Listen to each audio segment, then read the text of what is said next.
Welcome to the Kottke Ride Home for Tuesday, February 16th, 2021. I'm Jackson Bird. The new fruit taking over Instagram.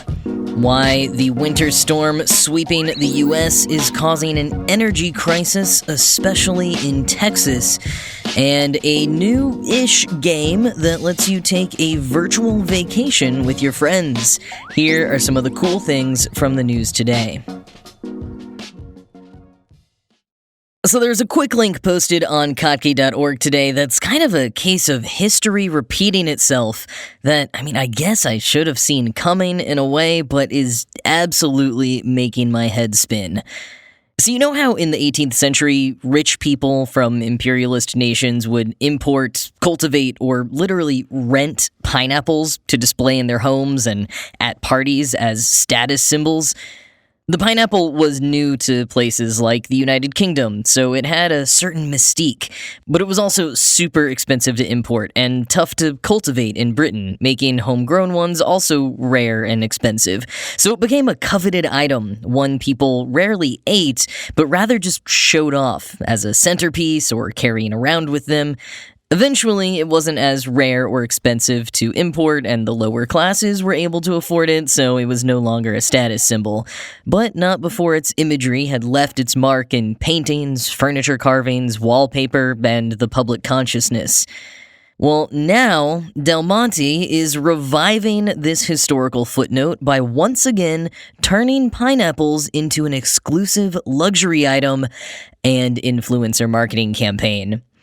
They have created pink pineapples, as in pineapples that are grown to be pink on the inside instead of yellow. Not super pink, it looks kind of melon-ish, but still pink enough to be the next consumer good darling of verified Instagram pages. Del Monte assures you it's so pink you don't even need a filter.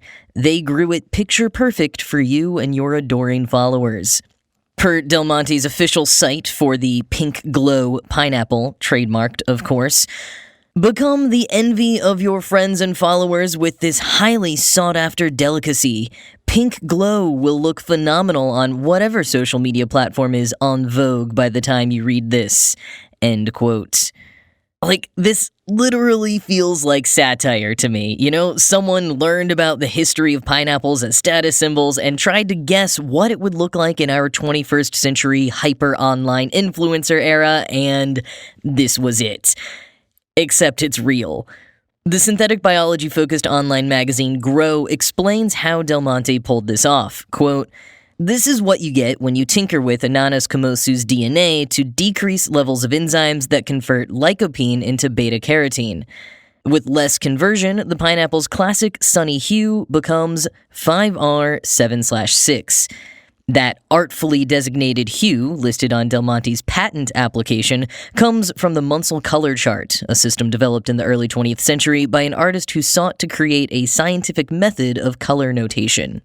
In its documentation of the fruit's 15-year journey from idea to reality, Del Monte also calls its creation rosé, or extra sweet pink flesh pineapple. And if you order a $49 specimen from the company's direct-to-consumer pineapple portal, you'll discover that its official name, complete with a trademark, is the Pink Glow.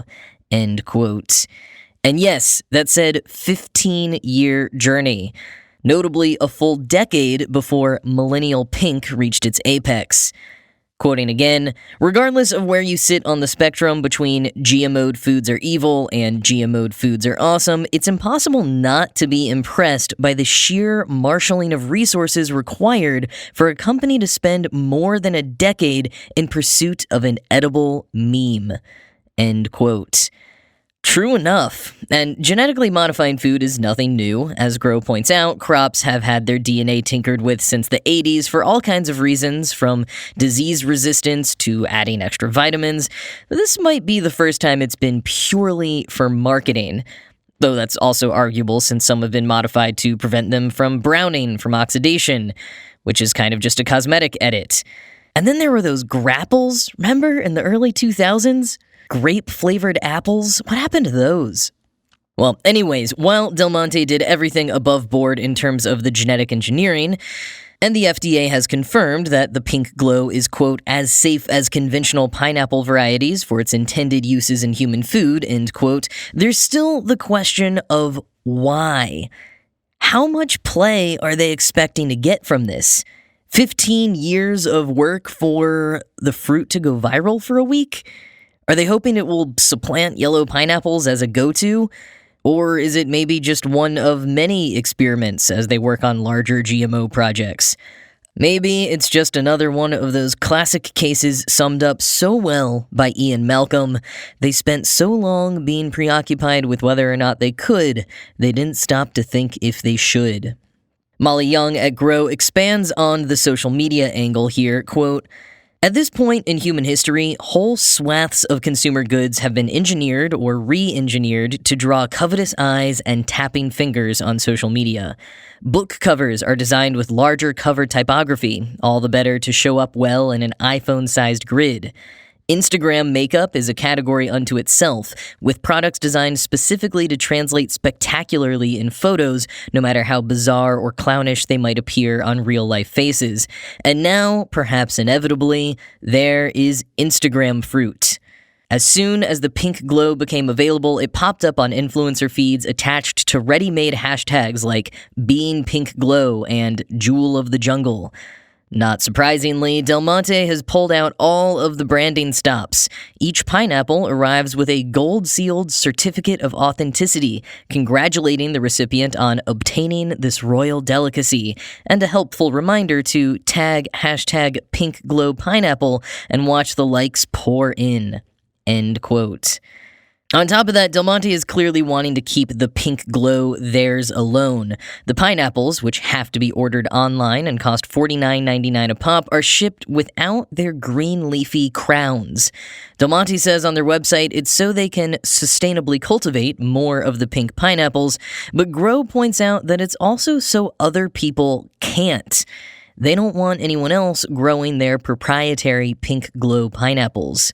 And hinting at a possible, more accessible expansion, there is a smaller, more affordable version for plebes called the Petite Pink Glow. But it's only available, weirdly enough, in my hometown, the Dallas-Fort Worth Metroplex. And it's a steal at just $19.99. Notably, since writing this story, targeted ads for the Pink Glow pineapple have been following me all over the internet, so as if I had any doubt before, I can definitely say this is an aggressive marketing campaign. Is this our future? Crops designed for influencer marketing campaigns? Coupon tracking codes for boutique vegetables?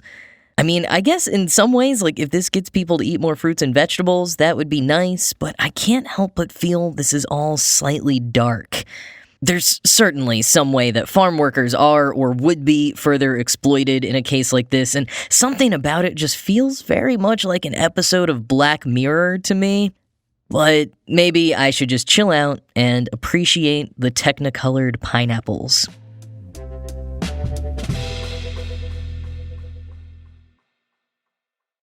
Well, speaking of Dallas-Fort Worth, Texas, it's one of the many regions in the South and Central U.S. facing a full-on disaster situation in the wake of a record-breaking winter storm.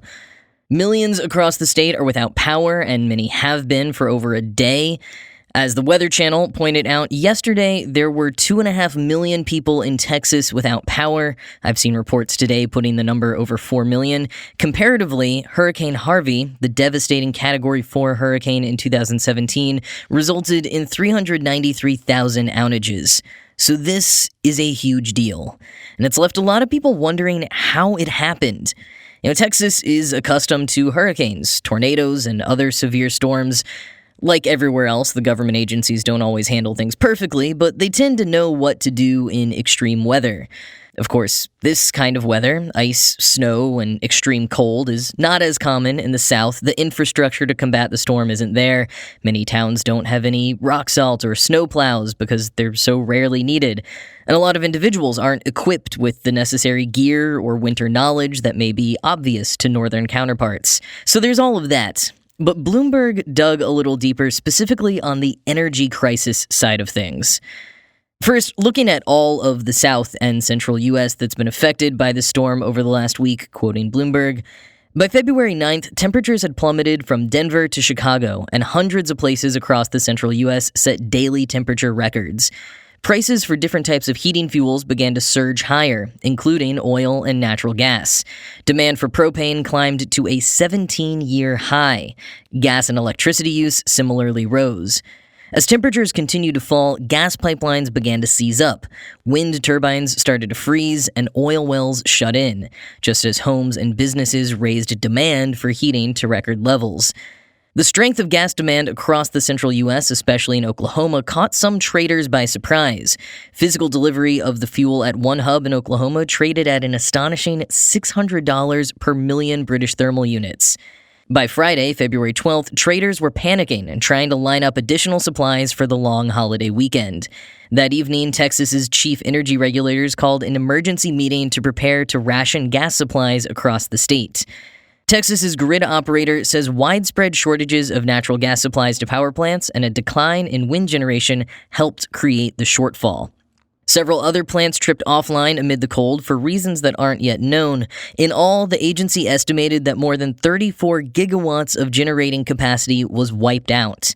That's as much as 40% of the capacity that the region was expected to have online by summer 2020. Wholesale electricity prices in Texas skyrocketed to $9,000 a megawatt hour, the maximum allowed in the market. End quote. Now, in Texas, there are a few additional factors at play. Texas has a unique electric situation. Bloomberg calls its electric market the most competitive in the country. There are tons of options for power providers, and as a result, they tend to offer all kinds of low prices and incentives to potential customers, but aren't as reliable when it comes to extreme events, in part because they may not be prepared for those jumps in wholesale electricity prices. Further, Texas is unique among other U.S. states in that it has its own power grid. Kate Galbraith explained the reason for this in a Texas Tribune article back in 2011, the last time the state had to implement rolling blackouts for weather-related reasons. Quote, "The separation of the Texas grid from the rest of the country has its origins in the evolution of electric utilities early last century. In the decades after Thomas Edison turned on the country's first power plant in Manhattan in 1882, small generating plants sprouted across Texas, bringing electric light to cities. Later, particularly during the First World War, utilities began to link themselves together. These ties and the accompanying transmission network grew further during the Second World War when several Texas utilities joined together to form the Texas Interconnected System, which allowed them to link to the big dams along Texas rivers and also send extra electricity to support the ramped-up factories aiding the war effort. The Texas Interconnected System had another priority: staying out of the reach of federal regulators. In 1935, President Franklin D. Roosevelt signed the Federal Power Act, which charged the Federal Power Commission with overseeing interstate electricity sales. By not crossing state lines, Texas utilities avoided being subjected to federal rules. Self-reliance was also made easier in Texas, especially in the early days, because the state has substantial coal, natural gas, and oil resources of its own to fuel power plants." End quote. And Texas's power grid, the Electric Reliability Council of Texas, or ERCOT, remains outside the jurisdiction of the Federal Energy Regulatory Commission. Now, the other thing getting talked about a lot online is the fact that many of the state's wind turbines have frozen. But Dan Woodfin, a senior director at ERCOT, says this is actually one of the least significant factors to the whole situation. Woodfin says they've had issues with pretty much every kind of generating capacity, and that includes frozen instruments at natural gas, coal, and nuclear facilities. Quoting another article from Bloomberg, "Wind shutdowns accounted for 3.6 to 4.5 gigawatts, or less than 13% of the 30 to 35 gigawatts of total outages, according to Woodfin. And that's in part because wind only comprises 25% of the state's energy mix this time of year. While wind can sometimes produce as much as 60% of total electricity in Texas, the resource tends to ebb in the winter, so the grid operator typically assumes that the turbines will generate only about 19% to 43% of their maximum output. Even so, wind generation has actually exceeded in the grid operator's daily forecast through the weekend." End quote. Now, that's not to say they're playing no role, but certainly not the outsized role Twitter would have you believe. I'm sure there's going to be a lot coming out over the next several weeks, but Joshua Rhodes, a research associate at the University of Texas at Austin, points primarily to the fact that grid demand is just up so much higher than the state is accustomed to seeing in winter. And still, while it gets fixed, millions remain without power as temperatures remain in the single digits. In parts of Fort Worth, power outages at a water treatment plant have put 100,000 residents under a boil water order. And some are starting to point out that wealthier neighborhoods aren't experiencing the same amount of rolling blackouts as other neighborhoods. It is a serious situation in many ways with a lot of factors, and if you want to help out, I'm putting an article in the show notes that, if you scroll to the bottom, has resources for various local organizations that you can donate to.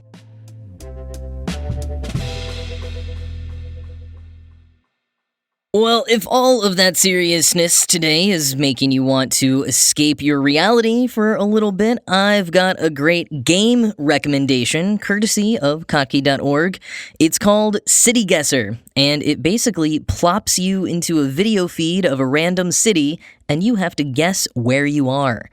You can choose to play worldwide or in one of several different nations, including the US, Japan, Brazil, and more, and it has a few different features to increase difficulty if you want, as well as a new multiplayer mode so that you can play with friends. The videos are crowdsourced of people just walking around towns. You feel the point of view as if you are the one walking around the town. You can often pick up on context clues like signs, business names, license plates that might help you guess the name of the city. The additional challenge comes in finding the town on the map, which is how you input your guess. You can zoom and drag to find the exact city you're guessing, but you only get one click as your guess. I've mostly been playing in the US, and I can often tell what state it might be, but then, especially for smaller towns, I have no clue where to find the town within the state. After you guess, you get told how many miles out you were from the correct guess, which is kind of fun. City Guesser was created in August by Paul McBurney Jr., having been inspired by GeoGuessr, and like a lot of sites I've been sharing recently, it definitely feels like a pandemic creation, in the way that it allows you to virtually travel the world and get a sensory experience of a different town, filled with people walking by and the unique sounds of each place, the kinds of things many of us are nostalgic for right now. It's a cool vibe, and it's a fun game and an interesting challenge, so check it out for yourself, link in the show notes.